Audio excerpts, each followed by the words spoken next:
Hello and welcome to another fun-filled edition of Adam's Music Box, where today I'm going to talk about a man whose head I'm blocking there, but there you go. I still don't get the whole left-right thing, and not just politics. Graham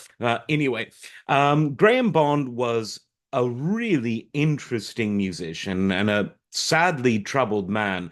And although his name isn't the most famous in the world, his influence was really, really big because he was in many ways the last stop that many famous artists had before going absolutely huge. Now, Graham Bond got his start in another hugely influential band, and that was Alexis Corner's Blues Incorporated. And he poached a lot of musicians from that band just as sure as others would poach themselves from his.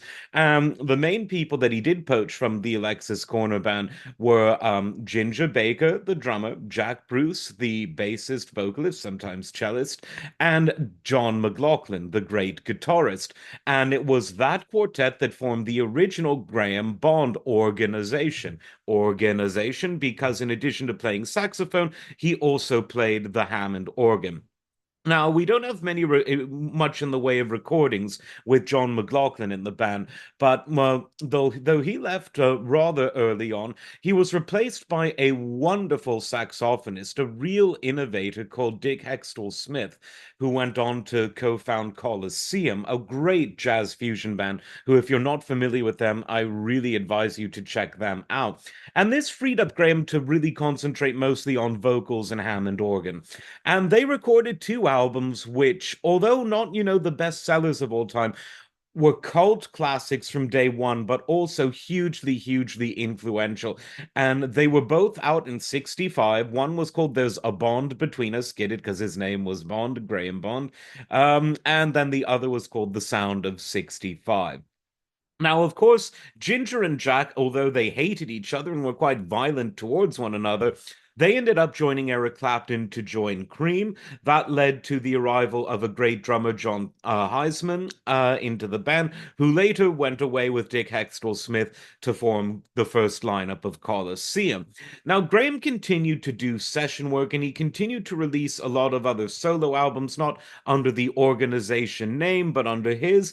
And it was in the late 60s that he really sort of got into, some would call it spirituality, some would call it the cult, but, some would call it magic with a CK. And he incorporated a lot of those themes into his music. There was an album from 1970 called Holy Magic, followed by We Put Our Magic on You. And his final album was a collaboration with the great poet and lyricist Pete Brown, who did a lot of lyrical work for Jack Bruce, particularly in Cream. And this is actually a really good album that you should check out. It's called Two Heads Are Better Than One. Love is the Law was another really good one from the late 60s. So he continued to play a lot of music. And there's actually a great clip of him with the Ginger Baker's Air Force in the very early 70s, because Ginger Baker, when he left Cream, he decided to put together this what essentially amounted to a sort of modern jazz fusion big band, and it was very chaotic but very endearing, very fun, and there was some real talent in there. And Graham Bond was there in the band. So many other great musicians in there. Denny Lane, at one point Steve Winwood was in there. Just interesting people that came and went from the band.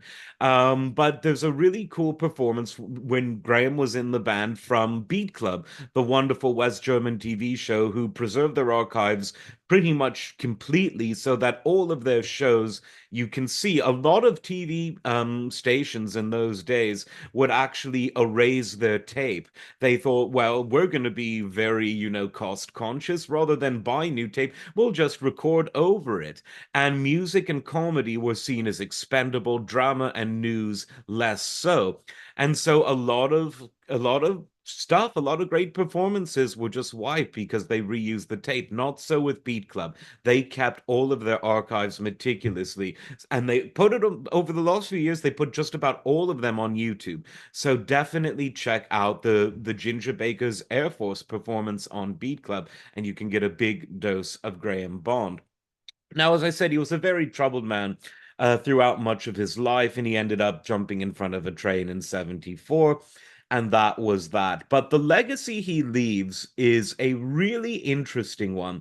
And without him, there may not be Cream, there may not be Colosseum, there might not even be the trajectory of John McLaughlin that we know. I mean, all of those people, because they were so talented, would probably have made it big, but would they have made it big in the way they did without the Graham Bond organization?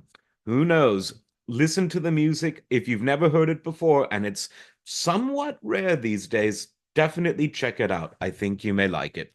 Like, subscribe, and we'll see you next time. Take care.